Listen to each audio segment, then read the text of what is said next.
Although the voyage of Commodore Perry was not intended to be a provocative one, it did raise much concern to the government of Japan. As we know, at that moment, the Japanese had enveloped their islands with the silk screen, keeping intruders outside. However, the appearance of Perry's fleet of 7 black gunships sent a message to the Japanese that they no longer can isolate themselves. And thus we began the relationship of the United States and Japan, and also began the Japanese effort to learn something about the Western world. There was a sudden interest in government and industrial circles on the development of new ships, new railroads, and commodities unknown at that moment, and most significantly, weapons of warfare. Well, since then, the relationship has opened new chapters, some intriguing and exciting, some rather sad. But it appears that with most of these chapters, military force was an element, like Perry when he came into Yokohama Bay. After the Russo-Japanese War, for example, the United States played a major role in bringing an end to the war at Portsmouth. It was a significant moment in our relationship with the Japanese. This war was one that really raised the eyebrows of the United States and the Western powers, because it demonstrated that Japan was no longer the isolated insular kingdom with exotic music and geisha guilds. It was a nation with a military might that could threaten the rest of the world. Then the next chapter is World War I, in which the Japanese military involvement was not a major one, but it did prevent the Germans from wreaking havoc in the Pacific area. And as a result, the Japanese were awarded with precious islands that became the sites of major battles in World War II. The Marshall Islands, Marianas, Micronesia, Carolines. And using these islands as basis on the outer perimeter of the empire, they were able to disrupt Allied lines of communications and begin staging attacks on places like Midway and Pearl Harbor. Until that moment, our relationship with Japan was a rather friendly one. Militarily, we were allies in many instances. We began trade relations, exchanges of students and diplomats and scientific knowledge. But in World War II, the Japanese became our most hated enemy. We've had many enemies in our lifetime, but in this war, over 1,140,000 Japanese soldiers and sailors were killed, and the civilian casualties have been estimated to run between 1 million and 10 million. In the Pacific War, nearly 52,000 American men and women were killed, men in uniform. And Pearl Harbor is now part of the history of the United States, together with Gettysburg and places like that.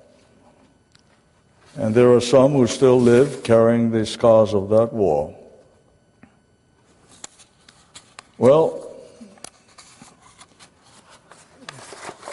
early in his tenure in Japan, Ambassador Mike Mansfield, who happened to be the majority leader of the United States Senate prior to that, began using a phrase that would forever be associated with him and his extraordinary term of service.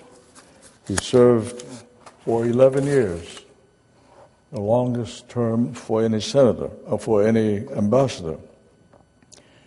His statement was a very simple one, as one would expect from a man known for short speeches. He said, "The United States-Japan relationship is the most important bilateral relationship in the world, bar none." And that has become part of the basis of the present relationship. Today, Japan is our most important trading partner outside North America. However, there's a great trade imbalance. This year, for example, it is anticipated that Toyota Motor Company will sell more automobiles in the United States than General Motors. And you may say that, well, so what? But there was a time not too long ago when Detroit had to lay off many thousands of people because of the sudden influx of Japanese motors. And I don't know if you recall this case, the so-called Chen case. 2 unemployed auto workers walked into a bar, and they saw this man, and they assumed he was Japanese, and they beat him to death. A couple of months later, these 2 men appeared before the judge and said, "We're sorry, sir. We thought he was Japanese. If we knew that he was Chinese, we would not have touched him." And lo and behold, for murder, they got a suspended sentence. So it can be up or down. Today, Japan is an important ally, diplomatically and militarily. They responded to the call of President Bush and sent troops to Iraq. And they still have troops there. And recently, an important treaty was signed between the United States and Japan that calls for the continuation of American military presence on their soil. It also calls for stationing about 7,000 Marines on the island of Guam. And it may interest you to know that in the treaty, the Japanese pay the cost of transportation and the new housing that will be required. And among military circles, it's no secret that the United States' most important ally in the missile defense arena is the Japanese. But it would be most unwise to assume that this positive and happy relationship will continue indefinitely, because history doesn't back this up. However, if we make an effort to make it so, it could happen. But there are signs of diplomatic and economic irritants that could develop into major concerns. For example, one may consider a resolution in the United States House of Representatives as being insignificant. It's just a resolution, 121. But this measure calls for a formal apology of the government of Japan for atrocities committed by the Imperial Armed Forces against what is called comfort women.